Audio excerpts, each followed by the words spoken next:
Hello again, everyone.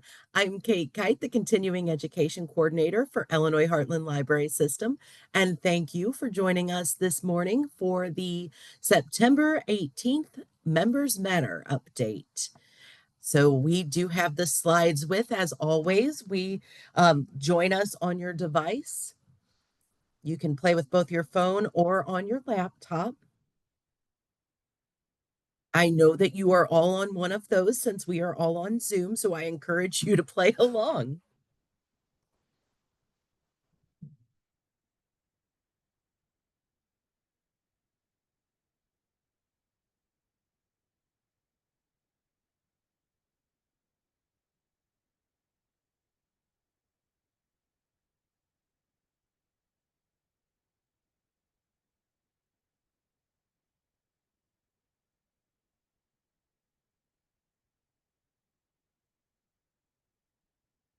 You can also join. We're going to start going through the slides pretty slowly, these first opening ones.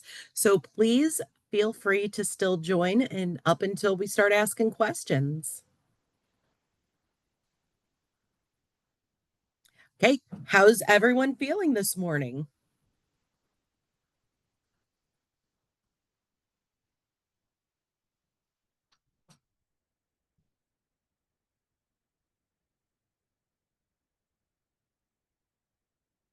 4.1 out of 5, that's good. I would personally be feeling better if it was about 10 to 15 degrees cooler today. I am ready for fall.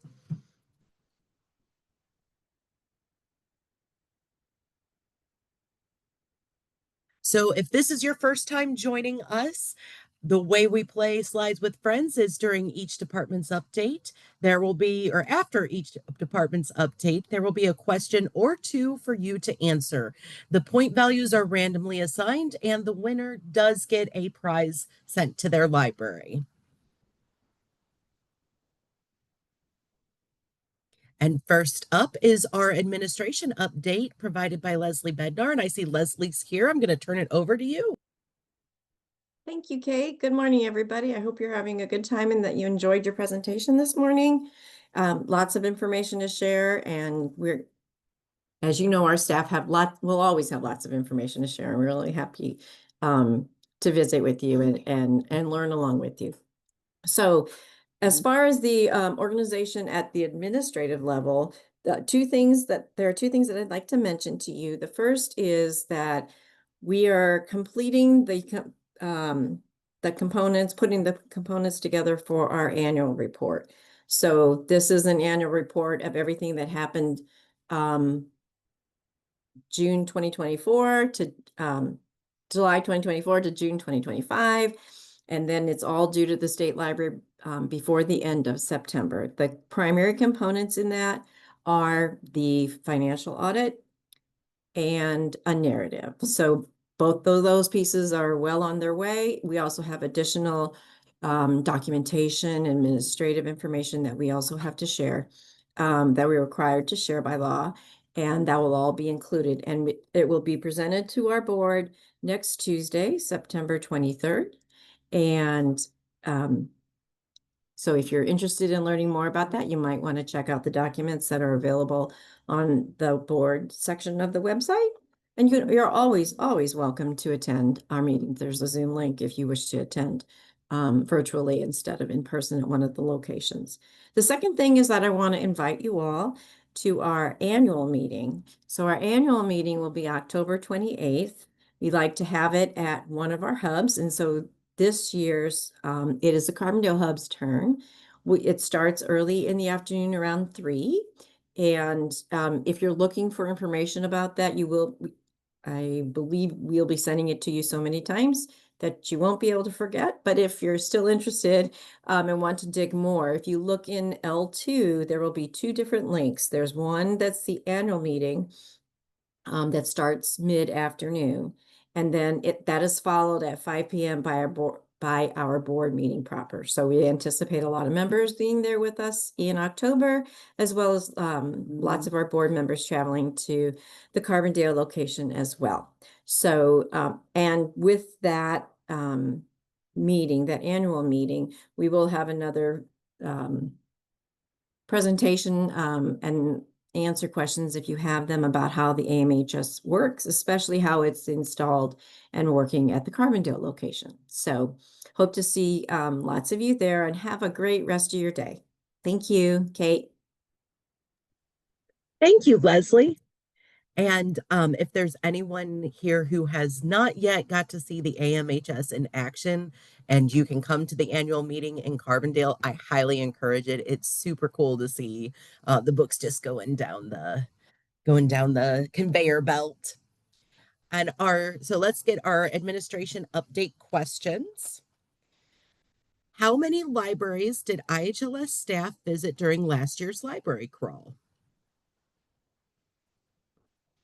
A, 32, B, 216, C, 87, and D, 105, or D, 105.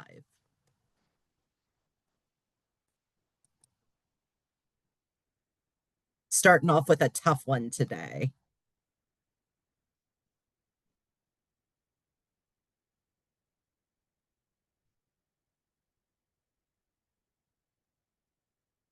And the correct answer is 105.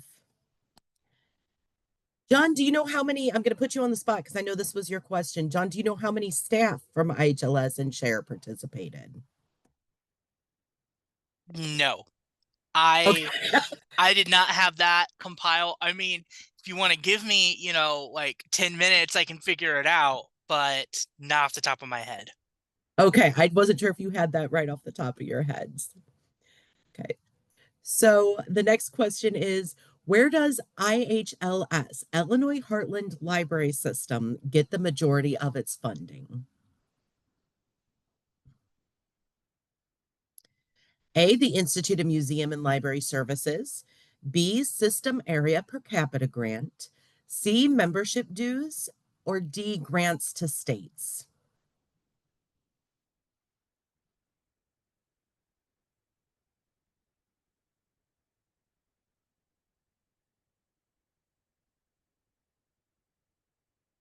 Okay, and the correct answer is the system area per capita grant. And that is how we get most of our funding. That is written in state administrative code. That is why we have to do an annual report. And also, I just want to remind everyone that as a member of Illinois Heartland Library System, you do not have to pay any dues to IHLS. You are paying membership dues to the consortium Share. And we'll have a share update soon, but now it's time for human resources update provided by Pamela Perkins Grimes. Welcome, Pamela. This is your first time joining us on Members Matter to give the update.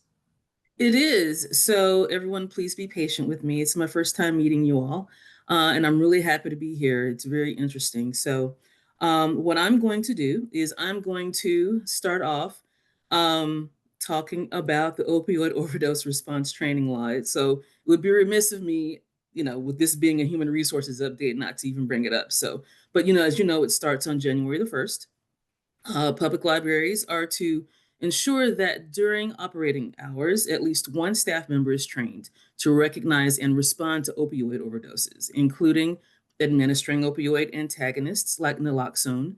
And libraries are to maintain a supply of opioid antagonists on site and in an accessible location. The antagonists can be administered not only inside the library, but also in the immediate vicinity or at library-sponsored events.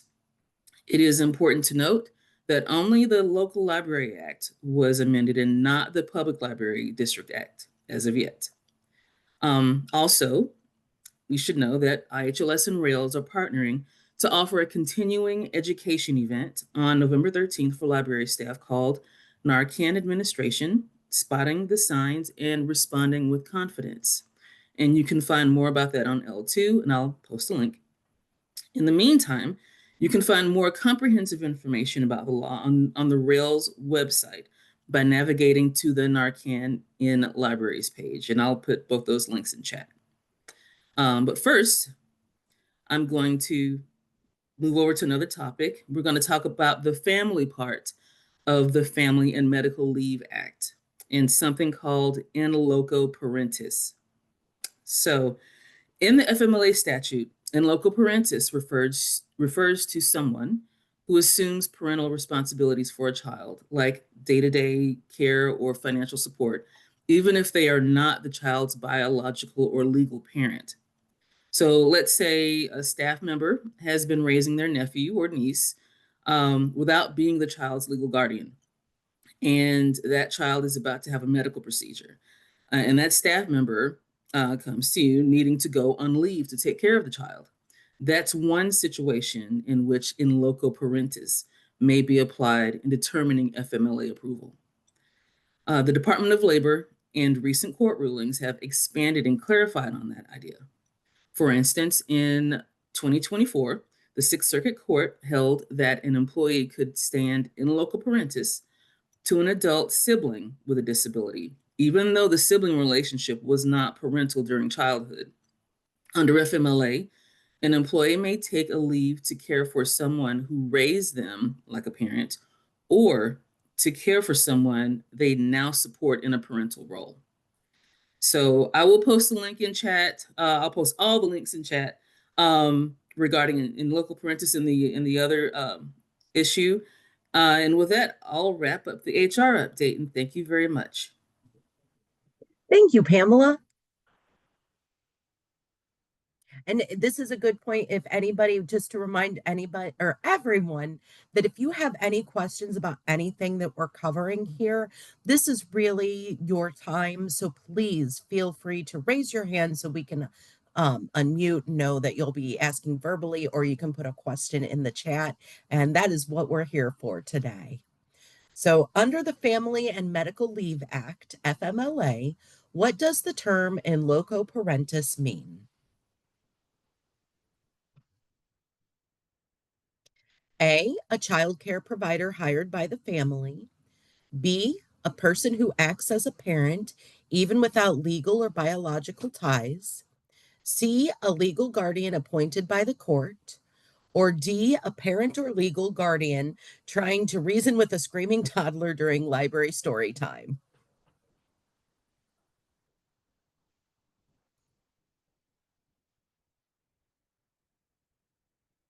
And the correct answer is B, a person who acts as a parent even without legal or biological ties.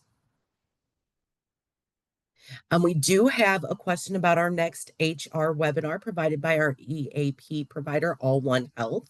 It is coming up the second Monday in October. And what is the next HR webinar, Grace Under Pressure, about? Is it A, Grace's new role as a library manager? B, dealing with difficult patrons? C, managing day-to-day stress? Or D, censorship issues? Again, the title of the webinar is Grace Under Pressure.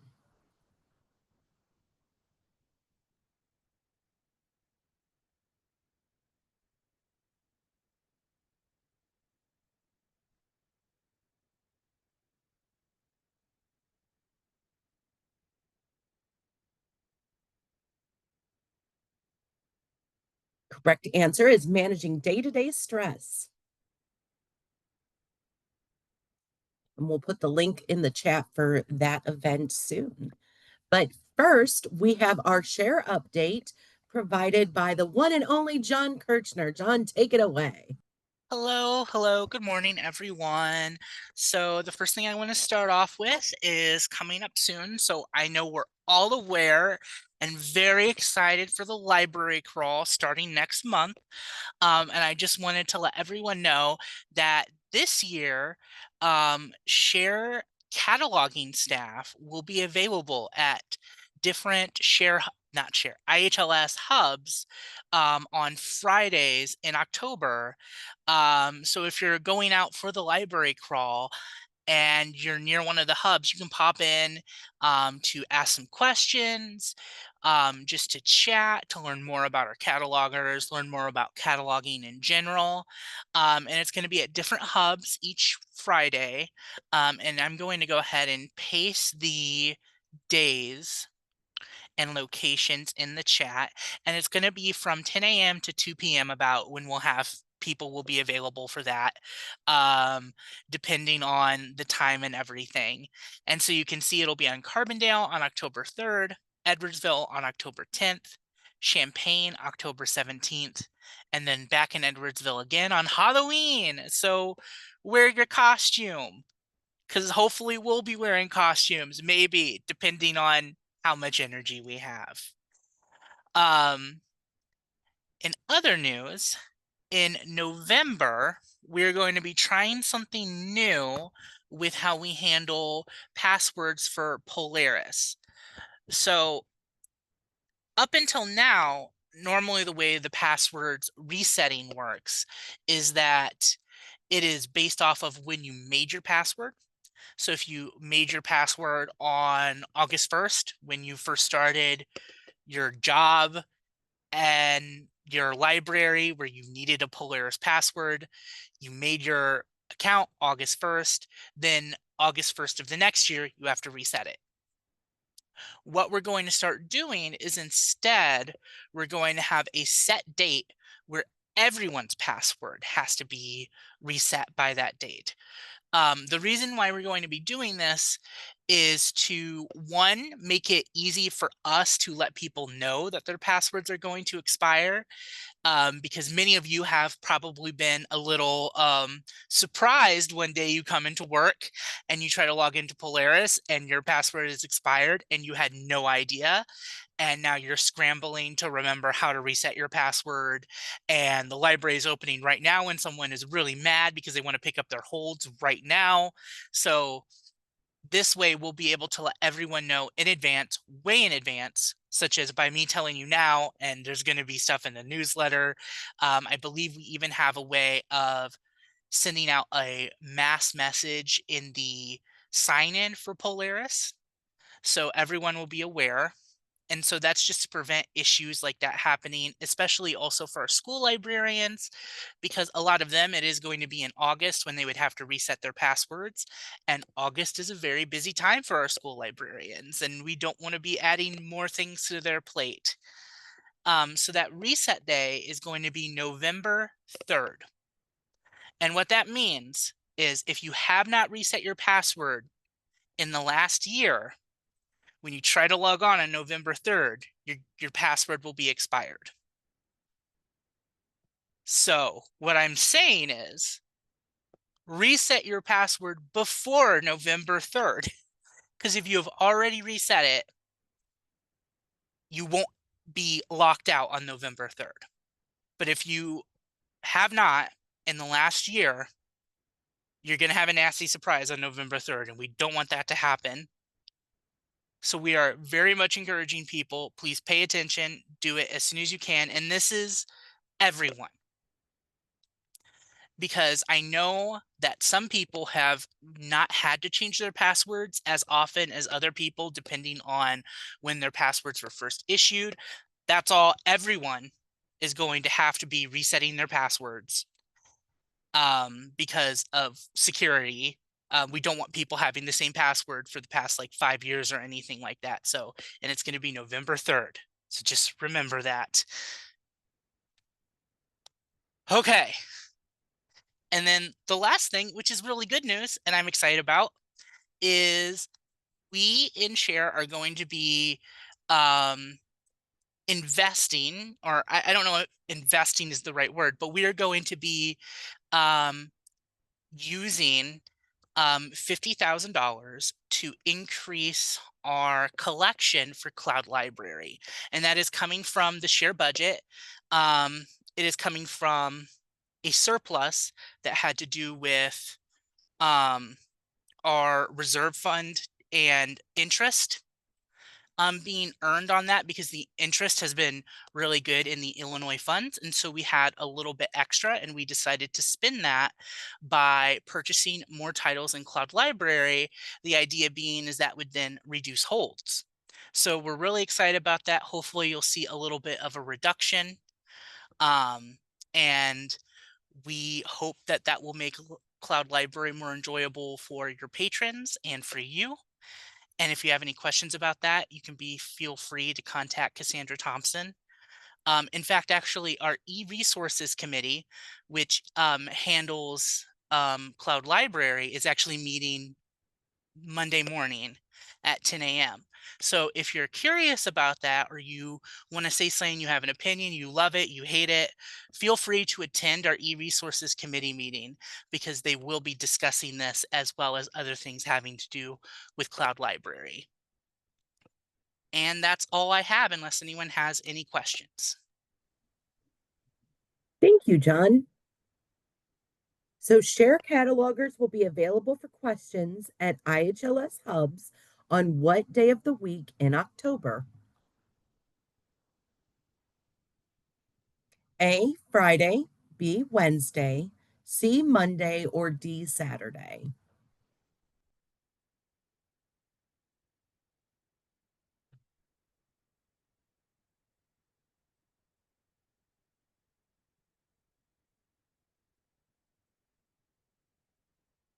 And that is correct, on Fridays. So put it in your calendar, and also remember Halloween's on a Friday this year. Who needs to change their Polaris login password by November 3rd? A, people who have been share members since its inception. B, IHLS staff. C, everyone must change their password. Or D, ghosts.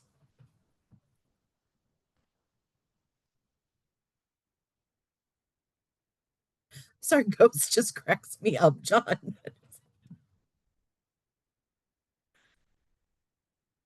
Yes, everyone must change their password. Yes, but just to say, Ghost should not have a password. If for any reason someone is no longer a member of your staff, please let us know so we can take away their logins. So Carol is back to join us again for a communications update.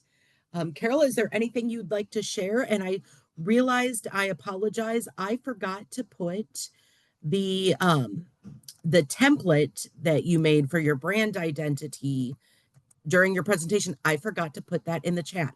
So I am going to put it in the chat now. And then also, whenever I email everything, or email all the links to everybody with the recording link, I will make sure to include that as well. This is a OneDrive link, so please do not hesitate to tell me if it doesn't work, and we'll make sure that we get a working one in there. Thank you, Kate. We don't have a ton.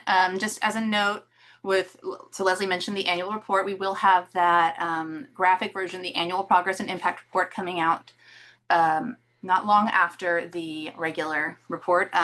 Hannah, my colleague, the digital marketing specialist, will be the one creating that. So keep an eye out for that. And I'll just reiterate that I'm available, and she'll soon be available too, for consulting. So, you know, if you have questions about anything marketing, communications, outreach, advocacy related, happy to help. That's all I've got. Thank you. And I am putting the PDF in the chat as well. So what topic did our communications and advocacy administrator present on earlier this morning? A, Polaris, B, Canva, C, Aspen, or D, Excel?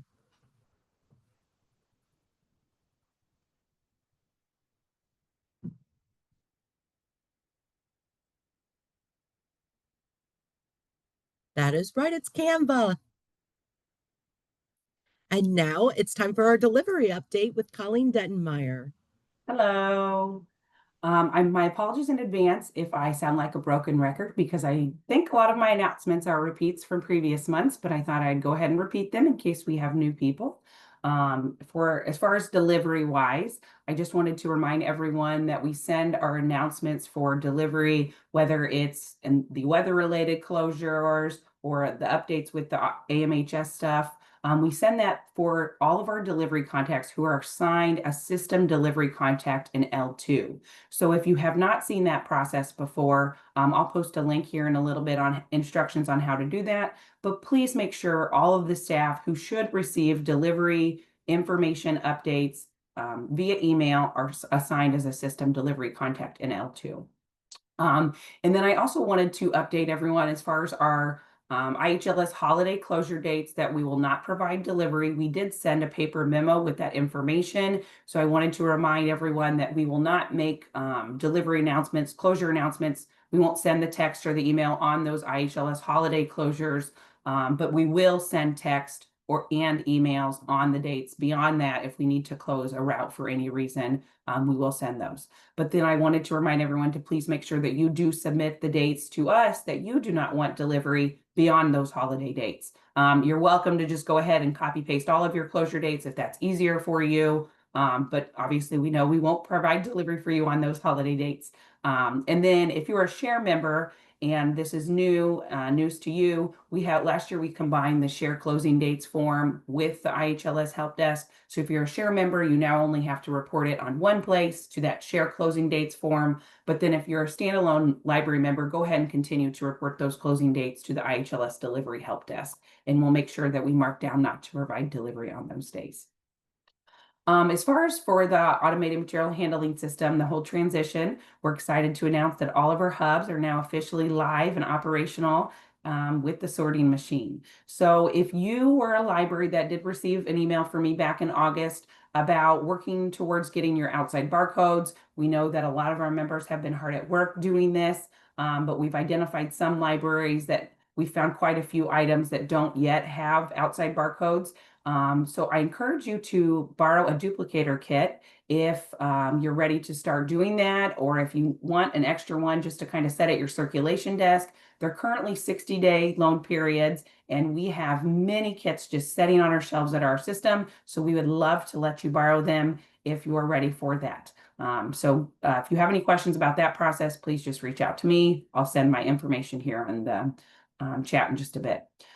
I don't think I'm going to go over my same clarifications about that, but if you have any questions for the machine or how the process works or what to do and not to do, please just reach out to me. I'm happy to talk about that. And then I know several people have mentioned about the annual meeting. I just wanted to add to that at 3 o'clock, we'll have that tour of the machine in Carbondale, and we're also going to announce the official winners of the Name the Machine contest, and that will happen at the Carbondale building too. I think that's all I have for today. Thanks. Thank you, Colleen. Okay, so when should share member libraries have outside barcodes on their interlibrary loan circulating materials? When all 3 hubs have implemented the AMHS sorting machine. Outside barcodes, what? C, by December 1st, or D, should have them on the outside now.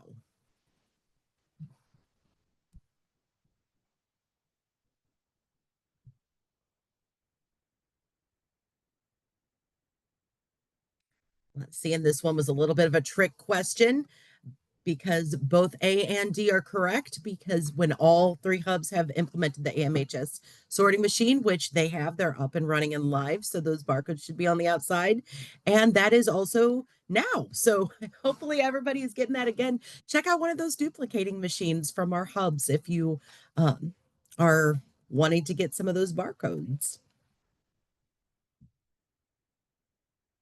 And then the membership team update.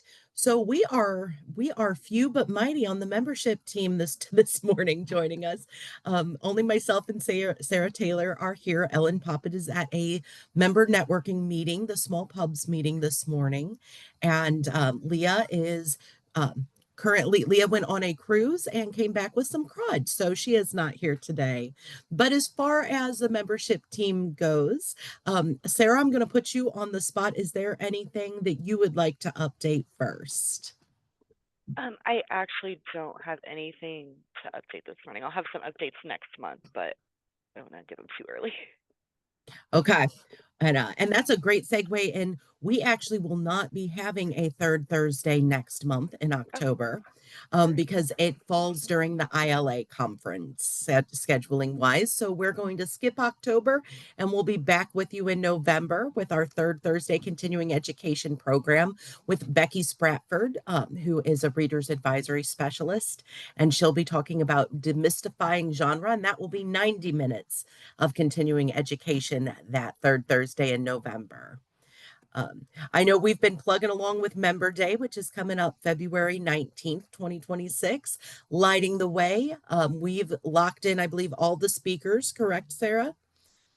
Yes, and since I totally forgot we weren't having our third Thursday in October, registration for Member Day will open either the very, very end of October or the very, very beginning of November. So that date will be announced in our newsletter. So just keep an eye out for that. Excellent. And then let me pull up my notes for everything. Let's see. Some of the things that, as John mentioned, library crawl, we're all super excited to see how more libraries join every year, and it's really been great to see it grow. So we're looking forward to hitting the road and checking out some libraries. As always, I love hitting the road and coming visiting libraries, and that is a large part of what I do, and I love it. So if I have not visited your library, please feel free to send me an email, and I will get you scheduled in, because soon the winter weather driving conditions will be here before we know it. I am very excited that a joint project between IHLS, ILA, and Rails has come to fruition, and we are now offering it on both the Rails and IHLS websites. It is our DU, or Directors University on Demand content. I'm going to put the link to the page in the chat. You can also find it under services and continuing education, and it's one of the options there. If you have not attended Directors University and you're a library director, first of all, this is not a replacement for that program. I highly encourage you to take advantage of that whenever the next one rolls around. We also have the DU Advanced, which is formerly known as DU 2.0, that we're working on planning if you are a director that's already attended DU. But because we know the timing doesn't work out for everybody, we are offering some core recordings of information that is accessible to everyone at any time. So we're going to be adding more videos on there. Right now we've got 6 up, and so I encourage you to check those out. We also have our book repair workshops coming up. I'm going to drop that link. Linda Johnson, share cataloger, and I are teaming up again. Linda does all the heavy lifting. I am there to provide support and all the back end things when I can. But our next one is coming up next Wednesday at Olney Public Library. There are still a few seats left. That is September 24th in the afternoon. If you're not familiar, these book repair workshops are 2-hour hands-on workshops where attendees will bring about 5 to 10 damaged books, and you will have the opportunity to practice repairing these books. This is not preservation. This is not rare book curating. This is quick fix and the basic fixes that will get those high circulating materials back into the hands of your patrons. So we have the September 24th one in Olney. We have one on October 10th at Danville Public Library. And our final one this round is October 23rd at the Mississippi Valley Library District, the Collinsville Memorial Library Center. And then we just have a couple other programs that are coming up. Monday, October 6th, IMRF, or the Illinois Municipal Retirement Fund, is going to be giving a basic overview of how they work and how benefits are distributed through IMRF. So even if you are not planning on retiring soon, this is always a great refresher information if you haven't heard it for a while. And if you are retiring soon, then I would encourage you to come and ask any questions that you have. We also have while registration is closed for the youth mental the youth virtual mental health first aid training. There is still some time to sign up for the adult one.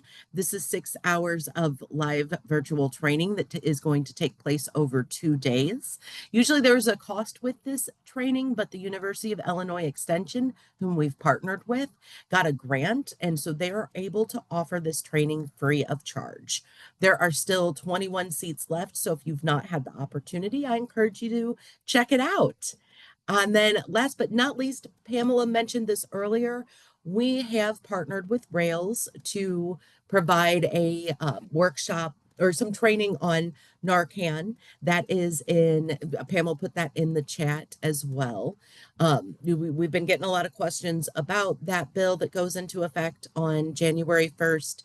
And again, Rails has done a great job of putting together some resources. And this is a developing situation. So right now, as we're all learning, I encourage you to check out their website for the most updated information.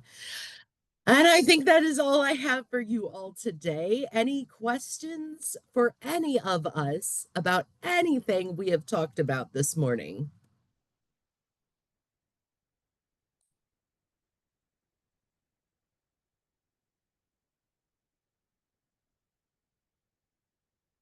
Oh, I forgot to mention that in addition to ILA, there is also the ISLE conference which is the Association of Illinois School Library Educators. I know we've got a lot of public librarians here, but here's a question. Will IHLS will be hosting a reception at the annual ISLE conference at which restaurant? Aspen Tap House, Houlihan's, Chili's, or Portillo? They're delicious, but for some reason I can't say them today. Sarah, were you going to Portillo's. Portillo's? And if anybody wants to meet me at Portillo's as well, we can also go there. I love Portillo's. Yes, they are awesome. And I should mention that the ISLE conference is in or at the I Hotel in Champaign, Illinois. And it is Houlihan's.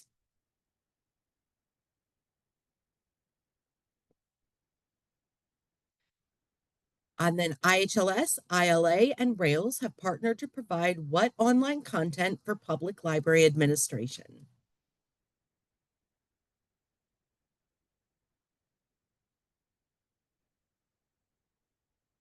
A, cataloging without conditions. B, mandatory marketing. C, ILL for ALL. Or D, DU on demand. And I'm sure any of our catalogers, I know we have some catalogers joining us, and they probably are cringing about cataloging without conditions.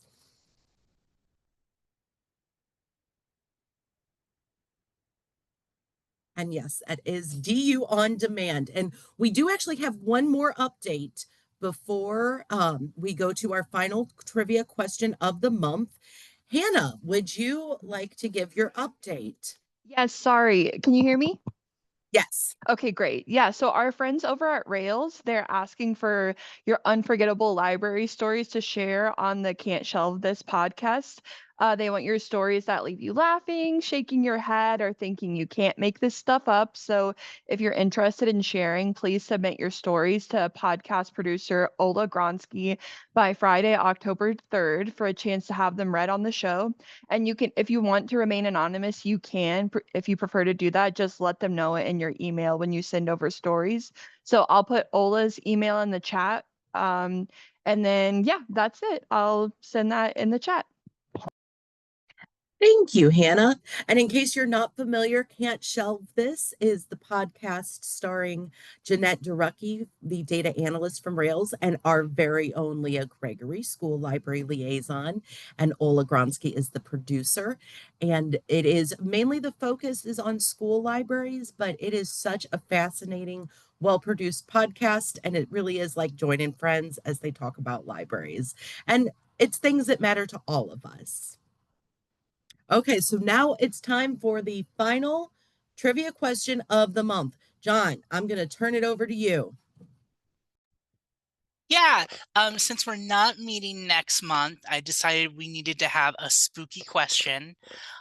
So here it is. So the Rougarou, that's not the only way to spell it, by the way, is a creature featured in Creole folklore that is similar to what Halloween monster?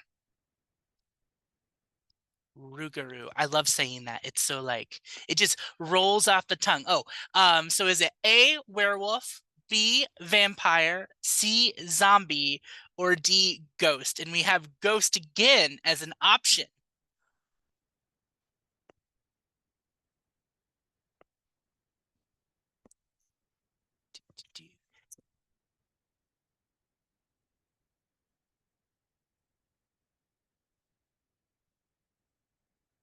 And the term Rougarou is French, which you maybe figured that out. Oh, yeah. So the answer is werewolf. Yeah. So Rougarou is basically a werewolf. It features very, very commonly in many different francophone diaspora and groups that speak, including the Métis people of Canada. It features commonly in their folklore, and it is believed to be based off of the French werewolf. You know, he eats baguettes when he's howling at the moon. Well, thank you, John. And I did put on the next slide, there is a picture from the Wikipedia article in case you were. Terrifying. And let's see, we've got the the leaderboard. The top three are Carrie, Esther, and Carol. I don't need anything. Okay, I was gonna say, is that our Carol? So Esther and Carrie, thank you very much for playing. Let's see.